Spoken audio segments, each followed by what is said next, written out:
Shalom, kembali lagi bersama saya dalam program Rema. Kita membahas firman Allah bersama-sama, sudah berada pada 1 Samuel pasal yang ke-26. Mari kita berdoa. Terima kasih Bapa, sumber hikmat dan wahyu yang mencurahkannya di dalam Yesus Kristus bagi kami, untuk kami boleh mengenal Tuhan dengan baik dan benar. Dan mata hati kami semakin diterangi, mengerti dengan segala janji dan apa yang Tuhan karuniakan bagi kami. Demi nama Yesus berbicara dalam firman-Mu Tuhan. Amin. 1 Samuel pasal yang ke-26. Saudara-saudara yang saya kasihi dalam Tuhan, kita sudah membahas kisah tentang Daud bersama dengan Saul. Bagaimana kalau kita membaca, saudara-saudara, apa sih yang menjadi kesalahan daripada Daud? Daud tidak berbuat salah apapun terhadap Saul. Bahkan dia sangat berjasa, telah membantu Saul di dalam masa-masa peperangan. Memang kemunculannya dia begitu fenomenal kelihatannya, saudara-saudara. Dan mungkin secara politis, saudara-saudara, seperti menjadi sebuah ancaman. Dalam sistem kerajaan tentu itu menjadi sebuah ancaman.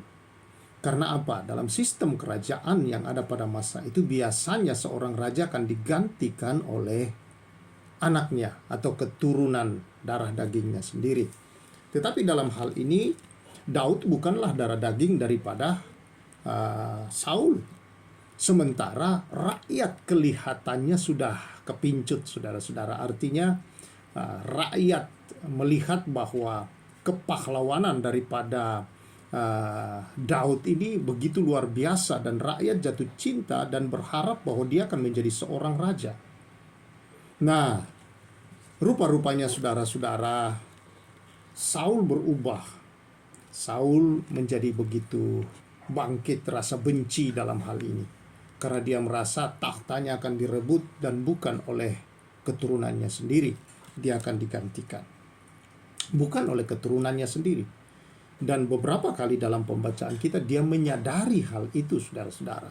Tetapi rupanya dia tidak terlalu mempedulikan dengan apa yang Tuhan sedang rancangkan bagi bangsa itu. Dia hanya peduli dengan dirinya dan keturunannya. Dia tidak mempedulikan sebagai seorang pemimpin bagi sebuah bangsa untuk mempedulikan kesejahteraan dan kemajuan dan daripada bangsa yang dia pimpin itu di masa depan. Dan ini menjadi sesuatu yang buruk bagi dia, yang pada akhirnya kita melihat juga bahwa anaknya lebih menyadari akan apa yang Tuhan sedang rancangkan bagi bangsa itu. Dan anaknya, saudara-saudara, tidak setuju dengan apa yang dirancang oleh orang tuanya. Dan sehingga anaknya sendiri tidak berada di pihak ayahnya, tetapi anaknya, khususnya dalam hal ini Yonatan, termasuk juga anak perempuannya Mikal, sebenarnya tidak setuju dengan hal itu. Dia berharap kalau Daud jadi raja dan dia menjadi istri Daud, itu luar biasa, saudara-saudara. Dan apa yang terjadi? Mereka semua seperti menentang ayahnya dan berpihak kepada Daud. Dan itu menjadikan Saul menjadi semakin benci kepada Daud. Dia berusaha membunuh Daud, mengejarnya kemanapun Daud pergi. Tetapi karena Tuhan telah memilih, Tuhan mengurapi Daud, saudara-saudara. Tuhan selalu meluputkan Daud. Dan Daud juga mengalami berbagai ujian-ujian dalam hal ini. Dia memiliki kesempatan, dan saya percaya kalau berhadapan dan berperang, Tuhan akan menolong dia untuk bisa mengalahkan Saul. Dan dia punya kesempatan untuk menghabisi Saul. Tetapi Daud tidak mau, saudara, melakukan hal itu. Dia bertahan dalam panggilan Allah, bahwa Allah lah yang akan menentukan nasib Saul. Kalau dia sudah diurapi, dia sudah diangkat menjadi seorang raja melalui Nabi Samuel yang telah mengurapi Daud, dia yakin bahwa dia akan duduk di atas takhta. Dan biarlah Tuhan yang melakukan rancangannya. Nah, dalam pasal 26 ini pun kita menemukan hal yang sama, saudara. Bahwa dia dikejar kembali oleh Saul. Ya, jadi rupanya Saul ini nggak bertobat-bertobat, hanya sekedar di mulut saja, saudara-saudara. Dia kelihatannya begitu bertobat mengasihi Daud, tetapi kemudian dia selalu berubah, ya, karena roh-roh jahat itu rupanya menguasai. Dia menyimpan kebencian yang dalam terhadap Daud. Dia membiarkan dirinya untuk panas hati. Dia membiarkan dirinya untuk marah, saudara-saudara. Dan ini berbahaya dalam hidup ini, saudara. Karena itu jangan biarkan dalam hidupmu menyimpan amarah, menyimpan dendam, menyimpan sakit hati, menyimpan pedih hati, menyimpan, dan ini menjadi sebuah akar pahit, akan berakar kepahitan di dalam diri Anda, dan itu semua adalah jalur iblis untuk selalu melakukan hal yang buruk. Bahkan kemudian kita lihat dia membunuh Saul. Nah, saudara-saudara yang saya kasihi dalam Tuhan Yesus Kristus, dalam pembacaan ini pun sama. Saul mengejar dia lagi.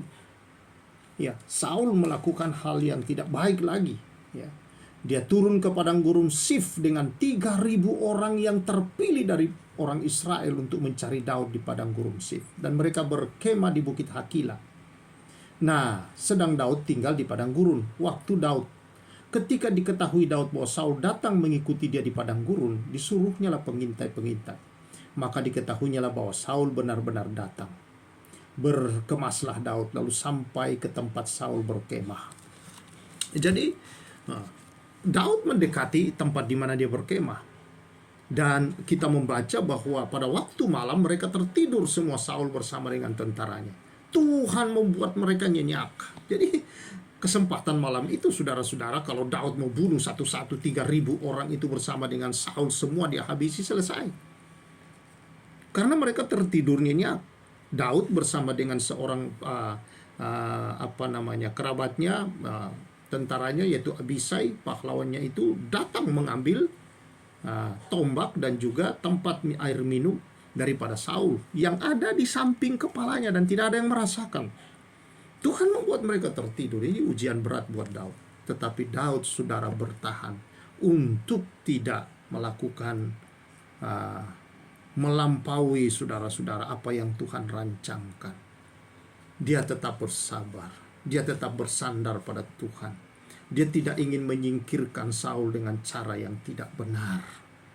Saudara-saudara, dia berkata di sini, biarlah Tuhan yang melakukan dengan caranya sendiri.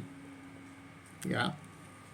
Nah, di dalam pasal yang ke-26 ayat yang ke-22, Daud menjawab, inilah tombakmu itu ya Tuanku Raja. Baiklah salah seorang dari orangmu menyeberang untuk mengambilnya.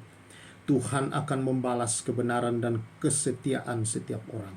Sebab Tuhan menyerahkan engkau pada hari ini ke dalam tanganku, tetapi aku tidak mau menjamah orang yang diurapi Tuhan. Dan sesungguhnya seperti nyawamu pada hari ini berharga di mataku, demikianlah hendaknya nyawaku berharga di mata Tuhan, dan hendak Dia melepaskan aku dari kesusahan. Saudara-saudara, apa yang dilakukan oleh Daud? Dia menghargai tetap Saul, bahwa dia adalah pemimpinnya. Dia tetap, saudara-saudara, tidak mau melakukan sesuatu. Biarkan Tuhan yang akan mengerjakan apa yang harus dia lakukan terhadap dia. Daud, saudara-saudara, tetap bertahan dalam hal ini. Karena dia tahu upah dari kesetiaan seseorang. Karena itu, saudara-saudara yang saya kasih, tidak ada gunanya buat kita membalas. Tidak ada gunanya, saudara-saudara. Kita penting dalam hidup ini menantikan Tuhan. Kadangkala kita ingin dengan jalan pintas, mengambil jalan sendiri dengan cara-cara yang tidak benar. Saudara, mungkin kita mencapai hasil yang kita pikirkan, tetapi itu tidak berdampak lama, saudara. Karena sesuatu yang kita tabur ternyata akan kita tuai juga pada akhirnya. Karena itu, marilah senantiasa bersabar. Bersandar pada Tuhan, tetap mendengar Tuhan, tetap ikuti jalan firman Allah, saudara-saudara. Tuhan punya cara bagaimana untuk kita naik. Bukan dengan cara kita, biarkan cara Tuhan. Karena cara Tuhan ketika Dia bawa kita naik, saudara, dan kita hidup dalam kesetiaan, maka kita akan tetap berada pada posisi yang Tuhan tempatkan pada akhirnya buat kita. Karena itu, saudara-saudara yang saya kasihi, buang semua amarah, buang kecewa, buang dendam, buang semua akar pahit, cabut, tanggalkan semua itu dan kasih setiap orang ikuti, sabar menanti rancangan Tuhan atas hidupmu. Karena Tuhan tahu rancangan apa yang Dia buat mengenai kamu. Rancangan damai sejahtera, bukan rancangan kecelakaan, tetapi hari depan yang penuh harapan. Kiranya kebenaran ini memberkati kita semua, saudara, untuk senantiasa sabar, bersandar pada Tuhan, biarkan Tuhan berkarya. Dan kita tahu bahwa kalau kita bersama dengan Tuhan, siapakah lawan kita? Tuhan memberkati kita semua.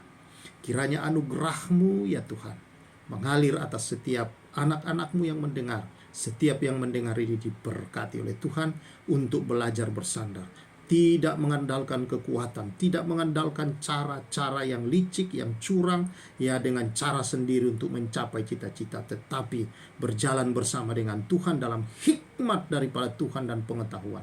Maka berkat Tuhan dan Tuhan membawa, mengangkat jadi kepala bukan ekor. Di dalam nama Yesus. Terima kasih. Amin.